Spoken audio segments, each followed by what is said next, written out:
Hello students, कैसे हो आप सब। आशा करते हैं आप स्वस्थ होंगे, अच्छे होंगे और खूब मन लगाकर पढ़ाई कर रहे होंगे। तो बच्चों, आज हम पढ़ेंगे हमारा देश भारत। तो जैसे हम पाठ शुरू करते हैं तो हम आपको शुरू में पाठ के बारे में क्या है इसका इंट्रोडक्शन देते हैं, तो वो ही हम आपको पहले बताएंगे। जब से हमने बच्चों ये ज्योग्राफी 6th क्लास की आप ज्योग्राफी पढ़ना शुरू कर रहे हैं, तब से आपने देखा है कि पार्ट 1 में सौर मंडल था। सौर मंडल में सारे ग्रह के बारे में बताया गया। फिर उसके बाद आपको वहाँ के हमारे यहाँ के वातावरण कैसा होता है उसके बारे में बताया गया। तो जैसे जैसे आप एक पार्ट से शुरू हुए, तो आज हम आपको बता रहे हैं हमारा देश भारत। हमारा देश जो भारत है उसके बारे में हम आपको बताएंगे। हमारा देश जो भारत है ये इसका जो एरिया है बच्चों, जो वो हमारा जो एरिया है वो 7वें नंबर पे आता है। 7 देश हमसे पहले 7 देशों का जो क्षेत्रफल है वो बड़ा है, उसके बाद 7वें नंबर पर हम आते हैं। उनमें कौन से देश हैं बच्चों? उनमें देश हैं ऑस्ट्रेलिया है, यूएस है, और उसके बाद क्या कहते हैं कनाडा है। ऐसे करके ये 7वें नंबर पे हमारा देश जो है वो भारत है। और भारत देश का पर जनसंख्या के हिसाब से बच्चों हम जो है वो दूसरे नंबर पर आते हैं।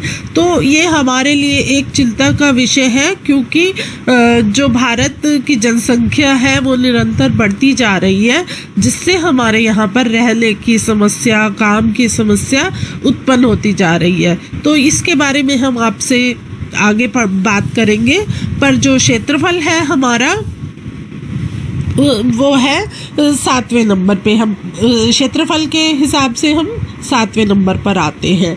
तो बच्चों, जो हमारा भारत देश है इसकी जो रेखा, जो एक रेखा होती है, हर एक देश की अपनी एक रेखा होती है। तो हमारे देश की रेखाओं पर हमारे क्या है, एक तरफ आप देखेंगे कि एक तरफ हमारे पहाड़ हैं, एक तरफ नदियां बह रही हैं, एक तरफ समुंदर है। तो इस तरह से हमारी जो रेखा है वो चारों तरफ से सुरक्षित है। तो बच्चों, हम शुरू करेंगे पाठ 7 कक्षा 6 हमारा देश भारत। तो शुरू करते हैं बच्चों। भारत एक बहुत बड़े भौगोलिक विस्तार वाला देश है। उत्तर में यह हिमालय के ऊंचे शिखरों से घिरा है। पश्चिम में अरब सागर, पूर्व में बंगाल की खाड़ी तथा दक्षिण में हिंद महासागर भारतीय प्रायद्वीप के तटों पर लहराते हैं। तो बच्चों, हमने आपको बताया था कि भारत जो है वो बहुत बड़ा भौगोलिक विस्तार वाला देश है। इसके उत्तर में क्या है? उत्तर में है हिमालय के ऊंचे ऊंचे शिखर, और उसके बाद बच्चों चीन देश शुरू हो जाता है। जो चीन है वो भारत से लड़ता रहता है कई बारी कि ये जो हिमालय के पर्वत की ये जो शिखाएं हैं ये मेरे देश में आती हैं। तो ये एक राजनीतिक विषय है, इस पर हम ज़्यादा बात नहीं कर पाएंगे। पर ये जो हिमालय है इसने हम उत्तर पूर्व के और हमारे लिए सुरक्षा रखी हुई है, सुरक्षा किए हुए है। और दूसरी तरफ अब बात करेंगे हम पश्चिम दिशा की। तो पश्चिम दिशा में क्या है? अरब सागर है। तो जैसे आप बच्चों कुछ भी बनाते हैं तो आप कह देते हैं ना, आप कभी कोई खेल भी खेल रहे होते हो तो इस बाउंड्री से तुम्हारा है, इस बाउंड्री एक रेखा आप खींच देते हो और आप बोल देते हो इसके अंदर आप आओगे तो आउट हो जाओगे। तो इसी तरह से हमारे देश की भी चारों तरफ से सीमाएं हैं जो सुरक्षित हैं। एक तरफ हिमालय के पहाड़ हैं, उत्तर में, पश्चिम में अरब सागर है, और पूर्व में बंगाल की खाड़ी है, और दक्षिण में हिंद महासागर है। तो बच्चों, इससे हमारे देश की जो रेखाएं हैं वो सुरक्षित हैं, इनको पार करना मुश्किल है। तो बच्चों, आपको समझ में आया ये? आगे बढ़ते हैं हम। भारत का क्षेत्रफल 32.8 लाख वर्ग किलोमीटर है। बच्चों, हमारा क्षेत्रफल, आपको बीच बीच में हम प्रश्न के बारे में भी बताते रहते हैं, तो ये भी एक प्रश्न है आपका। भारत का क्षेत्रफल कितना है? भारत का क्षेत्रफल 32.8 लाख वर्ग किलोमीटर है। तो बच्चों ये कितना बड़ा हमारा क्षेत्रफल है, आपको ये समझ में आया? आगे बढ़ते हैं। उत्तर में कश्मीर से लेकर दक्षिण में कन्याकुमारी तक इसका विस्तार लगभग 3200 किलोमीटर है। तो बच्चों उत्तर में कश्मीर से लेकर दक्षिण में कन्याकुमारी तक इसका विस्तार कितना है? ये 3200 किलोमीटर तक फैला हुआ है। और पूर्व में अरुणाचल प्रदेश से लेकर पश्चिम में कच्छ तक इसका विस्तार 2900 किलोमीटर तक है। तो बच्चों पूरा उत्तर से दक्षिण तक क्या है? कश्मीर से कन्याकुमारी तक 3200 किलोमीटर और पूर्व में अरुणाचल प्रदेश से पश्चिम में कच्छ तक 2900 किलोमीटर तक का है। तो ये आपको समझ में आ गया होगा कि हमने कैसे लाख वर्ग किलोमीटर में इसको विभाजित किया है। अब आगे देखते हैं। ऊंचे ऊंचे पर्वत, भारतीय मरुस्थल, उत्तरी मैदान, आसमान, पठारी सतह, तटीय भाग एवं द्वीप समूह स्थल रूपों की विभिन्नता को दर्शाते हैं। तो हमारे यहाँ पर क्या है? ऊंचे ऊंचे पर्वत हैं और कहीं पर मरुस्थल है, कहीं उत्तरी मैदान है। हमने आपको पीछे भी पिछले पार्ट में पढ़ाया था ना कि हमारे यहाँ पर पठार हैं, नदियाँ हैं, महासागर हैं और ये सब क्या है? हमारे यहाँ पर किसको दर्शाते हैं? स्थल रूपों में विभिन्नता को दर्शाते हैं। यहाँ जलवायु, वनस्पति, वन्य जीवों के साथ साथ भाषा एवं संस्कृति में भी बहुत भिन्नता है। इस भिन्नता में भी हम एकता को पाते हैं जो हमारी परंपराओं में दिखती है। यही कारण है कि हम एक राष्ट्र में बंधे हैं। वर्ष 2011 से अब तक भारत की आबादी 120 करोड़ से अधिक हो चुकी है। यह चीन के बाद विश्व का दूसरा सबसे अधिक जनसंख्या वाला देश है। तो बच्चों हमारे यहाँ पर क्या है? ऊंचे ऊंचे पर्वत हमने आपको बताया। ऊंचे ऊंचे पर्वत है, मरुस्थल है, मैदान है, आसमान है, पठारी सतह है और उसके बाद तटीय भाग, द्वीप समूह जो है सब क्या है? अलग अलग क्षेत्र में अपनी विभिन्नता को दर्शाते हैं। हमारे यहाँ पर क्या है? जलवायु, वनस्पति और मतलब जैसे अलग अलग तरह के खेती बाड़ी होती है और वन्य जीव जो हैं वो भी कई तरह के हैं। और उसके साथ साथ हमारे यहाँ पे भाषा, हर क्षेत्र में कहते हैं ना, हर दूसरे क्षेत्र में जाने पर वहाँ की भाषा बदल जाती है। ये सब चीज़ें जो हैं और हर क्षेत्र की क्या है? अपनी एक संस्कृति है, परंपरा है जो कि सब की अलग अलग है। जैसे हरियाणा में हरियाणवी बोली जाती है, पंजाब में पंजाबी बोली जाती है, ऐसे ही कन्नड़ भाषा है।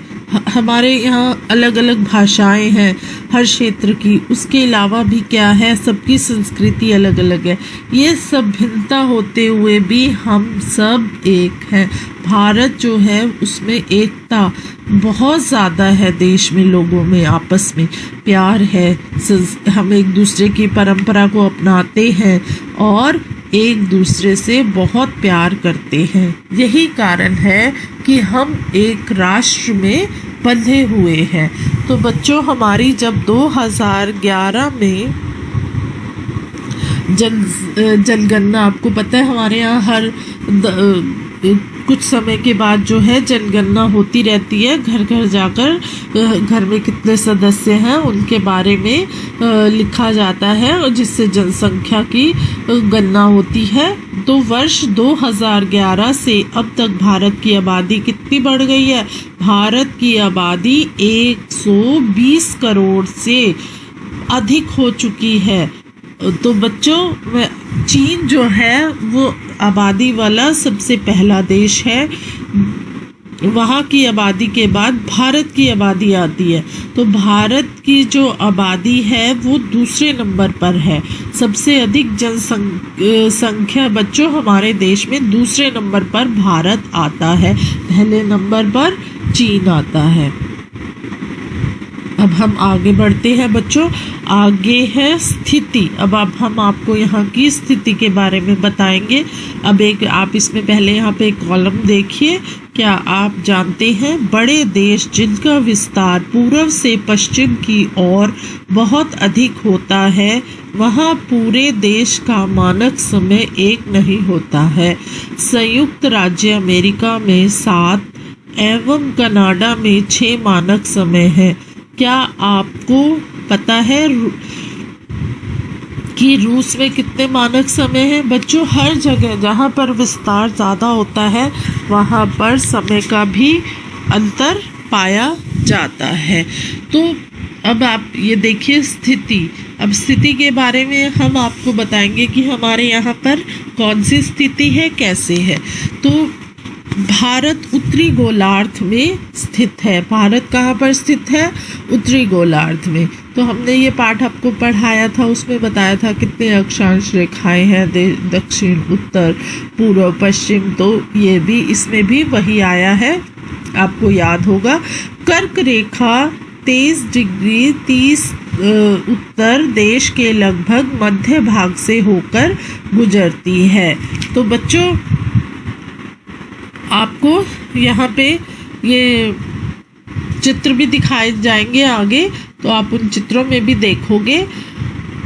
तो जो ये है हमारी कर्क रेखा, ये उत्तर में कर्क रेखा 23 डिग्री 30 उसमें उत्तर में देश के लगभग मध्य भाग से होकर गुजर रही है। दक्षिण से उत्तर की और भारत की मुख्य भूमि का विस्तार कितना है? 8 डिग्री 4 उत्तर तथा 37 डिग्री 6 उत्तर अक्षांशों के बीच है। पश्चिम से लेकर पूर्व तक भारत का विस्तार 68 डिग्री 7 पूर्व तथा 97 डिग्री पश्चिम पूर्व देशांतरों के बीच है। अगर हम विश्व को पूर्वी एवं पश्चिमी गोलार्ध में बांटते हैं तो भारत की स्थिति किस गोलार्ध में होगी? बहुत बड़े देशांतरीय विस्तार लगभग 29 डिग्री के कारण यहाँ के 2 छोर पर स्थित स्थानों के स्थानीय समय में बहुत अधिक अंतर हो सकता था। इस तरह की दूरी पर स्थित 2 स्थानों के बीच समय का अंतर लगभग 2 घंटे का होगा। जैसा कि आप पहले पढ़ चुके हैं कि प्रत्येक 1 डिग्री देशांतर के लिए स्थानीय समय में 4 मिनट का अंतर होता है। तो बच्चों, ये जो 37 डिग्री 6 और 68 डिग्री, इससे ही हमारे जो है समय में अंतर आ जाता है। और जो कि हमने आपको बताया था कि प्रत्येक 1 डिग्री देशांतर के लिए 4 मिनट का अंतर होता है। तो जैसे जैसे ये बढ़ता जाता है वैसे वैसे ही समय में एक क्षेत्र से दूसरे क्षेत्र के समय में भिन्नता आती जाती है। पश्चिम में गुजरात की अपेक्षा पूर्व के अरुणाचल में सूर्य उदय लगभग 2 घंटे पहले होता है। आप पहले पढ़ चुके हैं कि 82 डिग्री पूर्व 30 पूर्व देशांतर के स्थानीय समय को भारत का मानक समय क्यों माना गया है? इस यमयोत्तर को भारत का मानक यमयोत्तर भी कहा जाता है।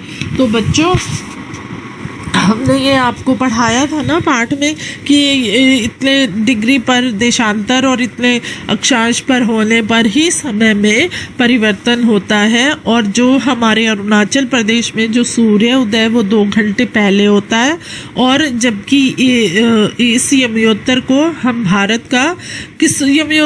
भारत का मानक यमयोत्तर कहते हैं। 82 डिग्री 30 पूर्व देशांतर के स्थानीय समय को भारत का मानक समय माना जाता है इसीलिए। तो अब हम आगे बढ़ते हैं बच्चों। भारत के पड़ोसी देश, 7 देशों के स्थलीय सीमाएं इस सीमाओं को जोड़ती हैं। अब आपको बच्चों भारत का चित्र दिखाया जा रहा है। चित्र 7.1 से इन देशों के नाम का पता हम लगाएंगे। अब आप ये चित्र देख रहे हैं। इस चित्र में बच्चों आपको दिखाई दे रहा है एक उत्तर में क्या है, हमारे चीन है, और फिर इधर आपको पाकिस्तान, अफगानिस्तान और इसके चारों तरफ आपको अरब सागर, इधर आपको अरब सागर दिखाई दे रहा है, बंगाल की खाड़ी दिखाई दे रही है और फिर ये पहाड़ है, ये म्यांमार देश। तो बच्चों ऐसे चारों तरफ से हमारा जो देश है उसमें आपको दिखाई दे रहा है, हिंद महासागर दिखाई दे रहा है। तो भारत और उसके पड़ोसी देश, अब हम आपको इसके बारे में बताएंगे। अब एक और चित्र आप देखिए, इस चित्र में आपको पूरा स्पष्ट भारत का नक्शा दिखाया गया है कि कैसे लद्दाख है, लेह है, श्रीनगर है, जम्मू और कश्मीर है, हिमाचल प्रदेश है, चंडीगढ़, पंजाब, इन सब की राजधानी भी आपको बताई गई है। तो लद्दाख जो है वो लद्दाख की जो राजधानी होगी वो लेह होगी और जम्मू और कश्मीर की श्रीनगर है, हिमाचल प्रदेश की बच्चों शिमला है, उत्तराखंड की देहरादून है और पंजाब की चंडीगढ़ है और दिल्ली आपको दिखाया गया है बीच में छोटा सा, आप देख रहे हैं ये दिल्ली हमारे भारत देश की राजधानी, उत्तर प्रदेश की लखनऊ है। और फिर आप देखेंगे इसके साथ ही नेपाल की भी एक सीमा जा रही है। फिर आप इधर आ जाएंगे बिहार की राजधानी है पटना। फिर आप देखेंगे आगे सिक्किम की है गंगटोक, फिर भूटान, ऐसे आपको ये सारे ही देश दिखाई दे रहे हैं और साथ में देश में क्षेत्र दिखाई दे रहे हैं और उन सब की राजधानी आपको बताई गई है। अरुणाचल प्रदेश की ईटानगर है और फिर बच्चों आप देख रहे हैं नागालैंड, मणिपुर, इम्फाल, बांग्लादेश की ढाका, ऐसे बच्चों आपको सभी राजधानियां बताई गई हैं। फिर है म्यांमार, मिजोरम और ये कर्क रेखा भी आपको बच्चों दिखाई दे रही है। अब कर्क रेखा भी आप इसके मध्य में देख रहे हैं। फिर आप नीचे की तरफ आ जाएं तो नीचे आपको क्या दिखाई दे रहा है, बंगाल की खाड़ी। फिर बच्चों आपको इसमें दिखाई दे रहा है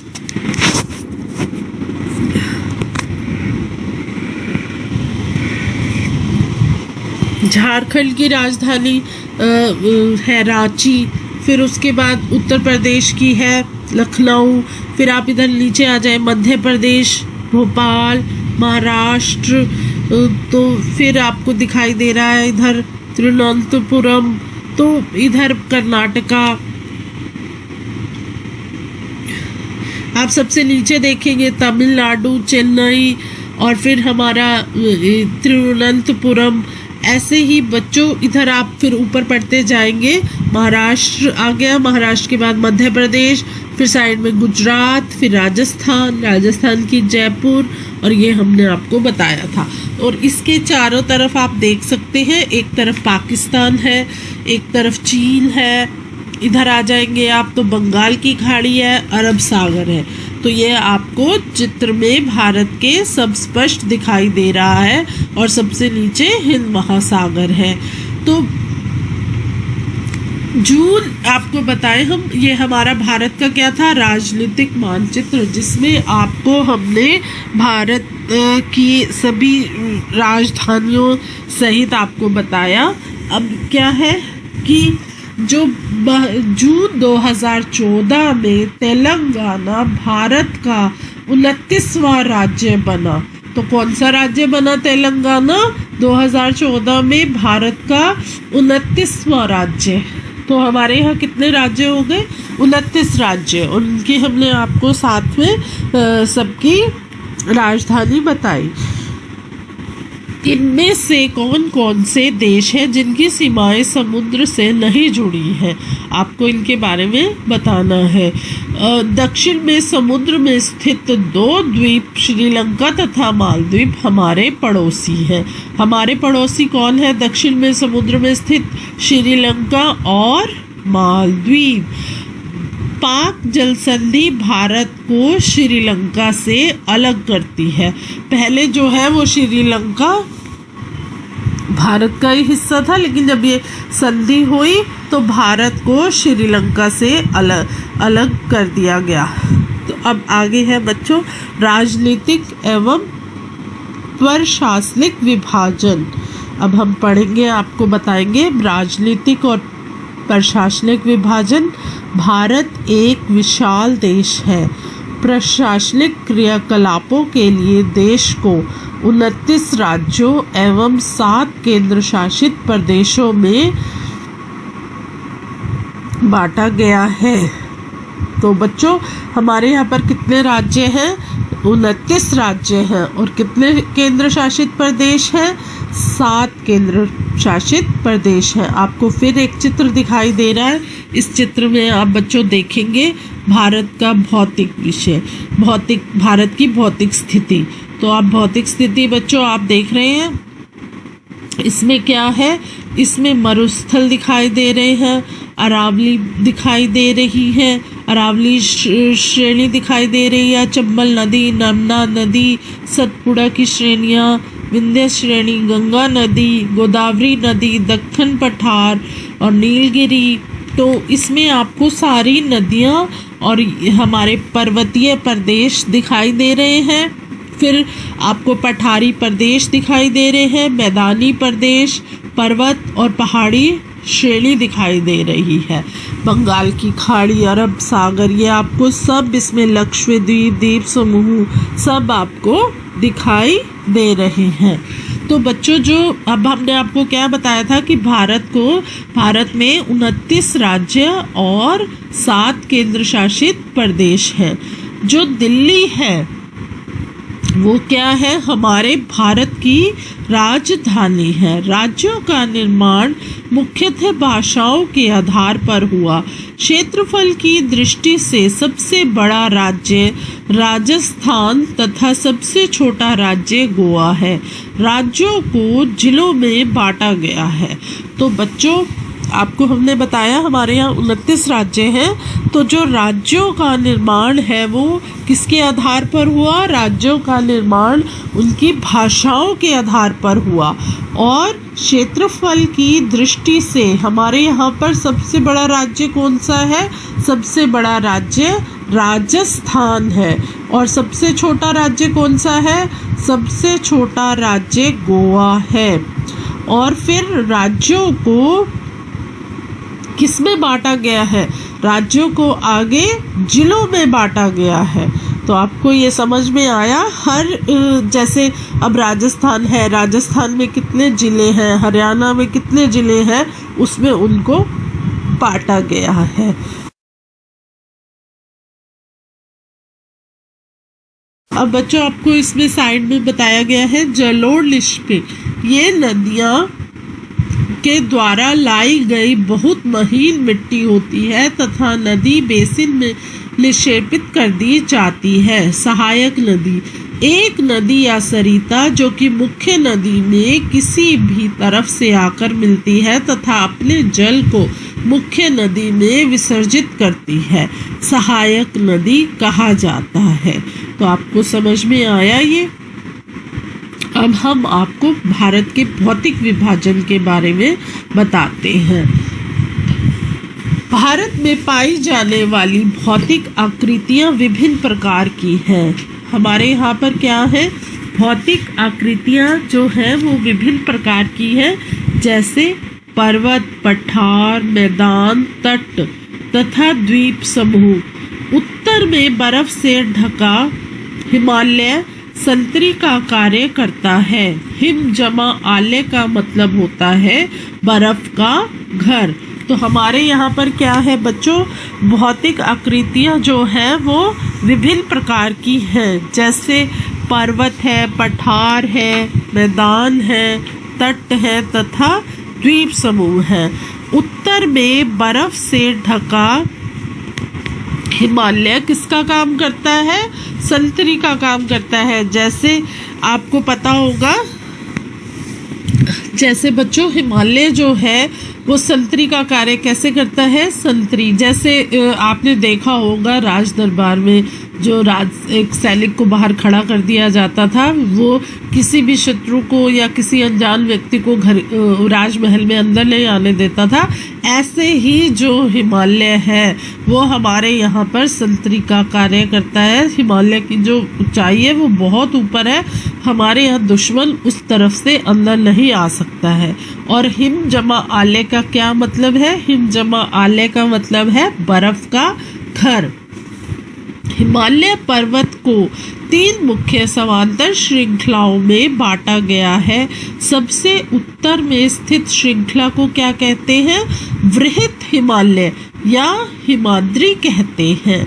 इसी श्रृंखला में विश्व की सबसे ऊंची शिखर मध्य हिमालय या हिमाचल है। हिमाद्री के दक्षिण में स्थित है। बहुत से लोकप्रिय पहाड़ी स्थान यहाँ पर हैं। 5 पहाड़ी स्थानों के नाम का पता लगाएं। शिवालिक सबसे दक्षिण में स्थित है। तो बच्चों हमारे यहाँ पर जो है उत्तर में जो स्थित है उस श्रृंखला, उसको क्या कहते हैं? वृहत हिमालय और हिमाद्री। और इसी श्रृंखला में विश्व की सबसे ऊंची शिखर है मध्य हिमाचल या हिमाचल। हिमाद्री के दक्षिण में स्थित है। बहुत से लोकप्रिय पहाड़ी स्थान आपको पता है कौन कौन से हैं? जैसे कुल्लू मनाली है, ये सब जो है इसमें आ जाते हैं हिमाचल वाले क्षेत्र में। शिमला है, कुल्लू मनाली है, ये सब जो क्षेत्र हैं ये यहाँ पर 5 आपको बताया ना पहाड़ी स्थानों के नाम लिखिए, तो उसमें आप लिख सकते हैं शिमला है, कसौली है, कुल्लू मनाली है, तो इन सब का नाम आप लिख सकते हैं। और शिवालिक सबसे दक्षिण में स्थित श्रृंखला है। तो आपको ये समझ में आया हमारे यहाँ पर भौतिक आकृतियों के हिसाब से कैसे हिमालय पर्वत जो है हमारी रक्षा कर रहा है। और हिमालय के दक्षिण में अब हम आगे बढ़ रहे हैं। हिमालय के दक्षिण में भारत का उत्तरी मैदान स्थित है। हिमालय के दक्षिण में क्या स्थित है? भारत का उत्तरी मैदान। ये मैदान समतल तथा सपाट है। ये मैदान सिंधु, गंगा, ब्रह्मपुत्र तथा इनकी सहायक नदियों के द्वारा लाए गए जलोढ़ निष्पेषों से बने हैं। नदियों के ये मैदान कृषि के लिए उपजाऊ भूमि प्रदान करते हैं। यही कारण है कि इन मैदानों में जनसंख्या अधिक है। तो बच्चों हिमालय के दक्षिण में क्या है? भारत का उत्तरी मैदान स्थित है। ये कैसा है? ये बिल्कुल समतल मतलब प्लेन है और सपाट है। ये मैदान जो है वो सिंधु और गंगा, ब्रह्मपुत्र इन सहायक नदियों के द्वारा लाए गए जलोढ़ निष्पेषों, हमने आपको जलोढ़ निष्पेप बताया ना, ये नदियों के द्वारा लाई गई बहुत महीन मिट्टी होती है और यह नदी बेसिन में निक्षेपित कर दी जाती है। तो उससे ये बनते हैं ना जलोढ़ निष्पेप। नदियों से ये कृषि मैदान कृषि के लिए उपजाऊ भूमि प्रदान करते हैं। यही कारण है कि यहाँ पर जनसंख्या अधिक होती है। बच्चों जहाँ पर खेती बाड़ी होगी वहाँ पर क्या होगा? जनसंख्या भी होगी। जो ज़मीन अच्छी उपजाऊ होगी लोग वहाँ रहना पसंद करेंगे, क्योंकि वहाँ पर वो खेती बाड़ी करके अपना जीवन निर्वाह अच्छे से कर पाएंगे। अब हम आगे बढ़ते हैं। भारत के पश्चिम भाग में क्या है? भारत के पश्चिम भाग में भारतीय महामरुस्थल स्थित है। यह शुष्क, गर्म तथा रेतीला स्थल है। यहाँ वनस्पति की मात्रा बहुत कम है। तो बच्चों भारत के पश्चिम भाग में क्या है? भारतीय महामरुस्थल। यह शुष्क, गर्म तथा रेतीला स्थल है। यहाँ वनस्पति की मात्रा जो है वो क्या है? बहुत ही कम है, क्योंकि रेगिस्तान में बच्चों रेत होती है, वहाँ पर खेती बाड़ी जो है बहुत ही कम मात्रा में होती है। अब हम आगे बढ़ते हैं। उत्तरी मैदानों के दक्षिण में प्रायद्वीपीय पठार स्थित है। इसकी आकृति त्रिभुजाकार है। इसका धरातल काफी ऊंचा नीचा है। इस क्षेत्र में बहुत सी पहाड़ी श्रृंखलाएं तथा घाटियां स्थित हैं। इसके उत्तर पश्चिम में अरावली श्रृंखला स्थित है, जो विश्व की सबसे पुरानी श्रृंखला है। विंध्य एवं सतपुड़ा भी महत्वपूर्ण श्रृंखलाएं हैं। इन श्रृंखलाओं से होकर नर्मदा तथा तापी नदियां बहती हैं। ये पश्चिम की तरफ बहने वाली नदियां हैं, जो अरब सागर में गिरती हैं। इस पठार के पश्चिम में पश्चिमी घाट या सहृदय तथा पूर्व में पूर्वी घाट स्थित है। पश्चिमी घाट का विस्तार एक समान रूप में है, जबकि पूर्वी घाट बीच बीच में टूटा हुआ तथा असमान है। इन पठारों में खनिजों जैसे कोयला एवं लौह अयस्क की प्रचुरता है। तो बच्चों, उत्तरी मैदान में क्या है? पठार है। पठारों में इनकी आकृति कैसी होती है? इनकी आकृति जो है बच्चों वो त्रिभुजाकार है। और इसका धरातल कैसा होता है? इसका धरातल ऊंचा नीचा होता है। और यहाँ पर क्या है? बहुत सी पहाड़ी श्रृंखलाएं जो हैं वो यहाँ पर होती हैं। और हमारी सबसे जो पुरानी श्रृंखला है वो क्या है? विंध्य एवं सतपुड़ा हमारी जो है पुरानी श्रृंखलाएं हैं और महत्वपूर्ण श्रृंखलाएं हैं। और इनमें से ही होकर नर्मदा और तापी नदियाँ बहती हैं। तो बच्चों, जो ये पश्चिम की तरफ बहने वाली नदियां हैं वो किस में जाकर मिलती हैं? वो अरब सागर में जाकर मिलती हैं।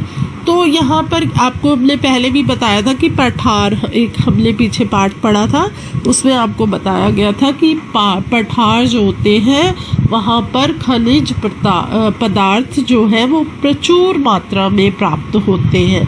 और वो कौन से हमारे खनिज हैं? जैसे कोयला है, लोहा है, ये जो है हमारे यहाँ पर पठारों में बहुत अधिक मात्रा में मिलते हैं।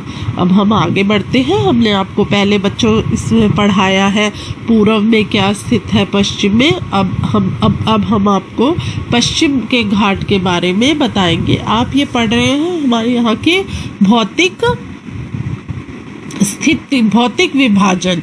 तो भौतिक विभाजन में आपने पहले पढ़ा कि हमारे यहाँ पर उसमें हिमालय पर्वत है, फिर हिमालय दक्षिण में क्या है, फिर भारत के पश्चिम में क्या है। अब हम पढ़ेंगे आगे आपको उत्तरी मैदानों में क्या है, पठार थे। अब हम आपको बताएंगे पश्चिमी घाट। पश्चिमी घाट के पश्चिम में तथा पूर्वी घाट के पूर्व में क्या है, तटीय मैदान स्थित है। पश्चिम तटीय मैदान काफ़ी संकरी है और पूर्वी तटीय मैदान, अब आप एक चित्र देख रहे हैं, इस चित्र में आपको ये द्वीप दिखाया गया है, प्रवाल द्वीप, जो अब हम पढ़ रहे थे बच्चों। ये हम अगले पृष्ठ पर आए तो पूर्वी तटीय मैदान जो है वो अपेक्षाकृत चौड़े हैं। वहाँ पूरब की ओर बहने वाली नदियाँ हैं महानदी, गोदावरी, कृष्णा तथा कावेरी बंगाल की खाड़ी में गिरती हैं। ये नदियाँ अपने मुहाने पर उपजाऊ डेल्टा का निर्माण करती हैं। बंगाल की खाड़ी में गंगा एवं ब्रह्मपुत्र नदियों के मुहाने पर सुंदरवन डेल्टा स्थित है। तो बच्चों, आपको हमने बताया कि हमारे पश्चिमी घाट के पश्चिम में तथा पूर्वी घाट के पूर्व में जो तटीय मैदान है, जो पश्चिम तटीय मैदान है वो काफ़ी संकरी है। संकरी है मतलब सही नहीं है, पर जो पूर्वी तटीय मैदान है वो काफ़ी चौड़े हैं और यहाँ पर बहुत सी नदियाँ बहती हैं। ये नदियाँ हैं, महानदी है, गोदावरी, कृष्णा, ये सब नदियाँ जो बच्चों बहती हैं, ये कहाँ पर गिरती है? कावेरी। ये सब नदियाँ गिरती हैं बंगाल की खाड़ी में। समझ में आया? हमारी नदियाँ जो बहती हैं वो जाकर कहीं तो मिलती है ना। तो ये महानदी, गोदावरी, कृष्णा तथा कावेरी नदी बंगाल की खाड़ी में गिरती है। ये नदियाँ अपने मुहाने पर उपजाऊ डेल्टा का निर्माण करती हैं। बंगाल की खाड़ी में गंगा एवं ब्रह्मपुत्र नदियों के मुहाने पर सुंदरवन डेल्टा स्थित है।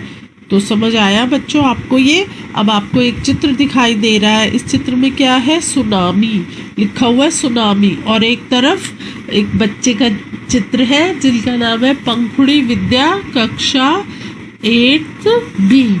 और फिर 8वीं कक्षा का और B वर्ग में जो पढ़ती है ये पंखुड़ी विद्या।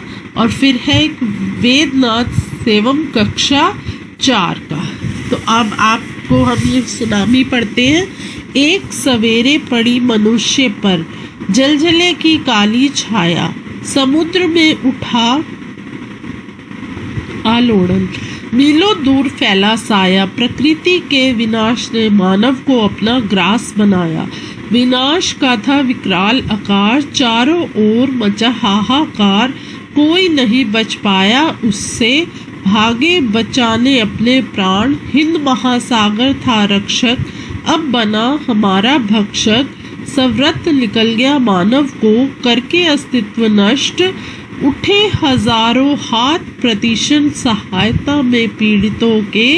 यह दिखाने सागर को कि हम वो हैं जो कदापि नहीं डरते। रात थी काली फिर भी आशा की किरणें चमकेंगी। फिर जिंदगी करवट बदलेगी, हृदय में खुशी चमकेगी। तो बच्चों हमारे यहाँ पर जब एक बार आपने सुना होगा सुनामी आई थी, तो उस सुनामी में बहुत कुछ नष्ट हो गया था। तो उसी के ऊपर इस बच्चे ने कविता लिखी है कि जब सुनामी आई थी तो चारों तरफ भयंकर क्या हुआ था, तूफान की लहरें इतनी ऊंची उठी थी कि उसने बहुत लोगों को अपने अंदर समा लिया था और घर बाहर कारोबार सब कुछ नष्ट हो गया था। फिर उसमें क्या है कि कई लोग उठकर आए और उन्होंने वहाँ से बहुत सहायता की, जिससे कि उस आपदी और उस विनाश को सहने में दूसरे लोगों की मदद की। तो उसमें क्या बोला कि उसने कि उठे हजारों हाथ प्रतिशत सहायता में पीड़ितों के, यह दिखाने सागर को कि हम वो हैं जो कदापि नहीं डरते।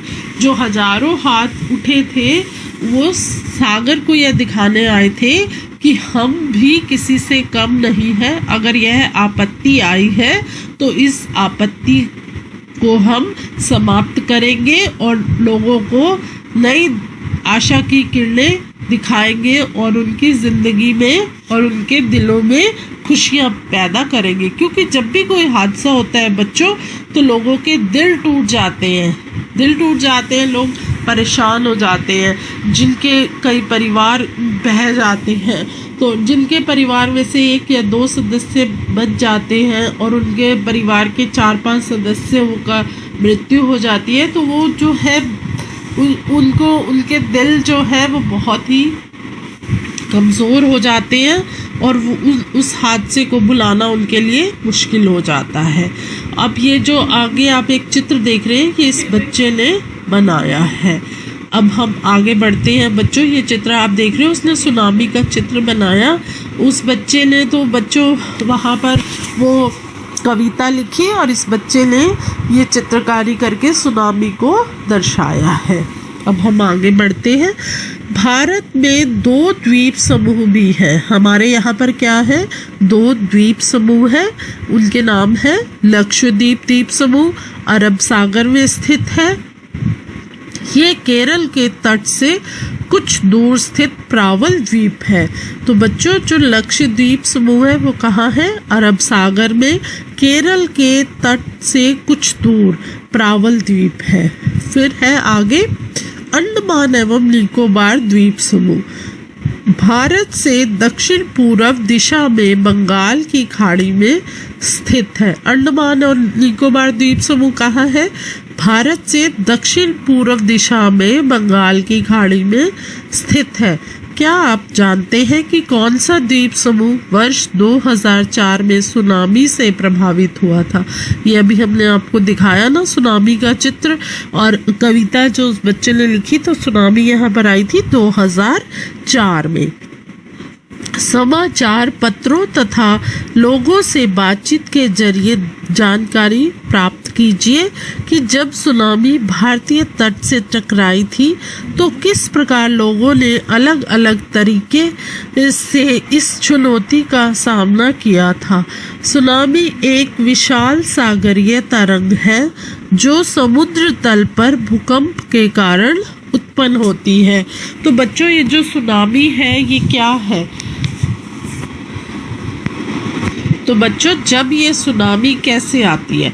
सुनामी एक विशाल सागरीय तरंग है जो समुद्र तल पर भूकंप, जब समुद्र तल में भूकंप आता है तो समुद्र की जो तरंगे हैं, विशाल सागरीय तरंगे हैं, बहुत ऊपर उछाल लेती हैं और जो कि हमारे यहाँ क्षेत्रों में फैल जाता है पानी। और बहुत तीव्र गति से अगर समुद्र तल पर भूकंप आता है तो उसके कारण जो तरंगे उत्पन्न होकर क्षेत्रों में फैल जाती है, भारतीय तट पर टकराती है और लोगों को बहुत इसका सामना करना पड़ता है, मुश्किलों का।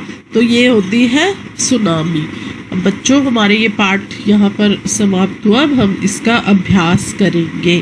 तो अब आप देखें इसके प्रश्नों के उत्तर। अब हमने आपको इसमें बीच बीच में भी कुछ प्रश्न बताए थे, तो अब हम इसमें जो अभ्यास में प्रश्न दिए हैं उनके उत्तर करेंगे।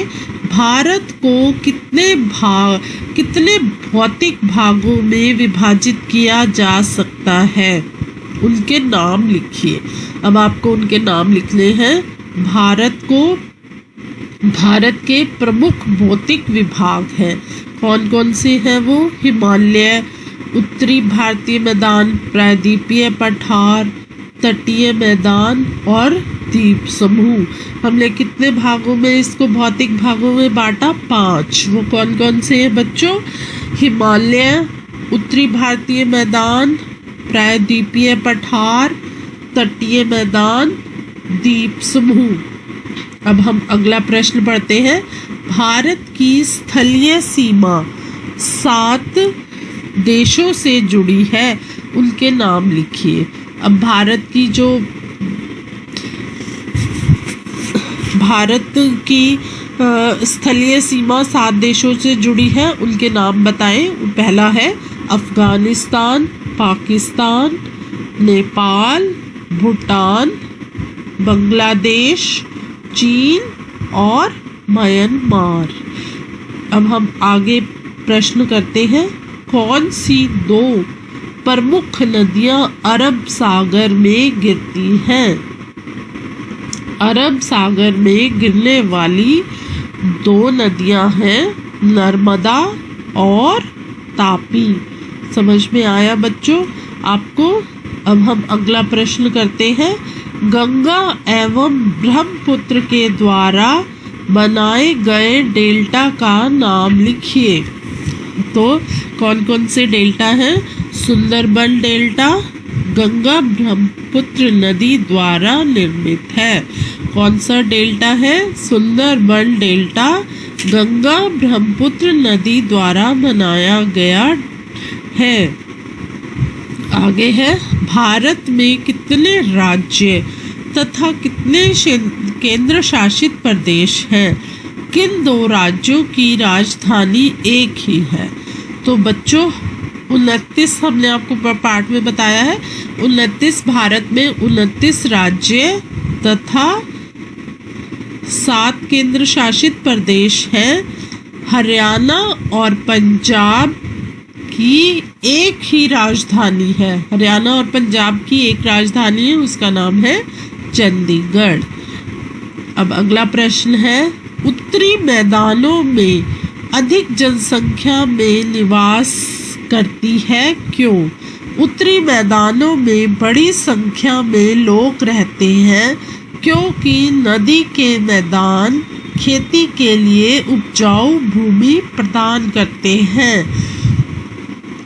तो समझ में आया बच्चों आपको ये उत्तरी मैदानों में बड़ी संख्या में लोग क्यों रहते हैं? क्योंकि नदी के मैदान खेती के लिए उपजाऊ भूमि प्रदान करते हैं। अगला प्रश्न है, लक्षद्वीप को प्रावल द्वीप कहा जाता है, क्यों? लक्षद्वीप को प्रावल द्वीप कहा जाता है क्योंकि वे परवाल से निर्मित हुए हैं। पॉलिप्स नामक छोटे समुद्री जानवरों के कंकाल से कोरल बनते हैं। समझ में आया बच्चों आपको ये कि लक्षद्वीप को प्रवाल द्वीप इसलिए कहा जाता है क्योंकि वहाँ पर प्रवाल से निर्मित हुए हैं पॉलिप्स नामक छोटे समुद्री जीवों के कंकाल से कोरल बनते हैं। अब आगे क्या है? सही उत्तर चिन्हित कीजिए। जो उत्तर सही है उस पर आपको टिक का निशान लगाना है। हिमालय के सबसे दक्षिणी भाग को क्या कहा जाता है? हिमालय के दक्षिणी भाग को शिवालिक कहा जाता है। तो इसका उत्तर है जैसे शिवालिक है, हिमाद्री है, हिमाचल है, तो दक्षिणी भाग को हम क्या कहते हैं? शिवालिक। तो आपको शिवालिक पर टिक करना है। आगे है, सह्याद्री को अन्य किस नाम से जाना जाता है? सह्याद्री को अरावली, पश्चिम घाट या हिमाद्री। अब सह्याद्री को हम किस नाम से जानते हैं? पश्चिमी घाट। तो आप पश्चिमी घाट पर टिक कीजिए। पाक जल संधि किन देशों के बीच स्थित है? पाक जल संधि हमने पाठ में भी पढ़ा था, भारत और श्रीलंका। तभी तो श्रीलंका को भारत से अलग किया गया था पाक संधि के उसमें। तो अब इसमें आपके वो दिए हुए श्रीलंका तथा मालदीव, भारत तथा श्रीलंका, भारत तथा मालदीव। तो आपको बच्चों भारत तथा श्रीलंका पर टिक करना है। अब हम आगे पढ़ते हैं। आगे है हमारा, अरब सागर में स्थित भारतीय द्वीप समूह कौन से हैं? अब इसमें आपको दिए गए हैं अंडमान एवं निकोबार द्वीप समूह, लक्षद्वीप द्वीप समूह, मालदीव। तो कौन से द्वीप समूह है अरब सागर में? लक्षद्वीप द्वीप समूह पर आप टिक कीजिए। आगे है, भारत की सबसे पुरानी पर्वत श्रृंखला कौन सी है? हमारी सबसे पुरानी श्रृंखला पर्वत अरावली, पश्चिमी घाट, हिमालय। तो कौन सी है सबसे पुरानी पर्वत श्रृंखला? अरावली की पहाड़ियाँ जो हैं वो सबसे पुरानी पर्वत श्रृंखला है। अब आगे है, खालिस्तान भरो। अब आपको बच्चों खालिस्तान भरने हैं।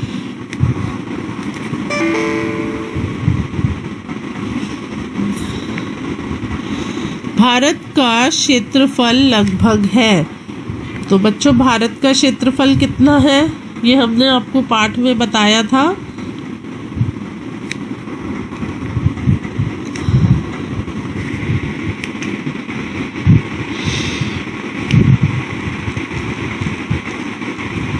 भारत का क्षेत्रफल लगभग 32.28 मिलियन वर्ग किलोमीटर है।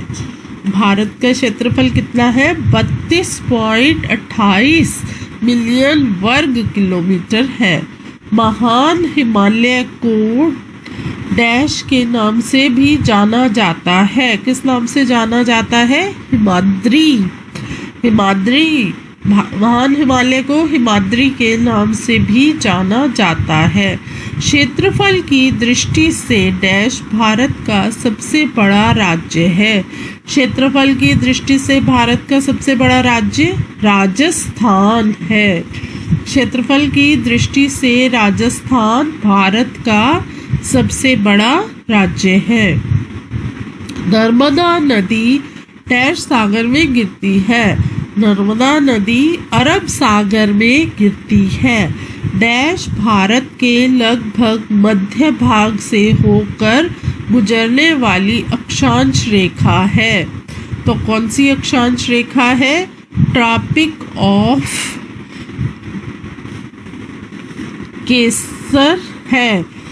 तो ये अब आगे है बच्चों मानचित्र के कार्य। तो आपको मानचित्र के कार्य करने हैं। भारत की रेखा मानचित्र पर निम्नलिखित चिन्ह कीजिए। तो क्या चिन्ह है वो बच्चों? कर्क रेखा भारत का मानक योमयोत्तर जिस राज्य में आप निवास करते हैं, अंडमान द्वीप समूह तथा लक्षद्वीप समूह, पूर्वी घाट एवं पश्चिमी घाट। तो बच्चों ये आपको स्वयं करना है। भारत के मानचित्र में आप कौन से राज्य में रहते हैं, और कर्क रेखा जो कि मानचित्र में आपको मध्य में दिखाई देगी, और अंडमान निकोबार द्वीप समूह को भी, लक्षद्वीप को भी आपने बताना है। तो बच्चों आपको ये हमारा पाठ 7 भारत के ये हमारा पाठ कक्षा 6 का पाठ 7 हमारा देश भारत आपको अच्छे से समझ में आया होगा। आप सभी बच्चों का बहुत बहुत धन्यवाद।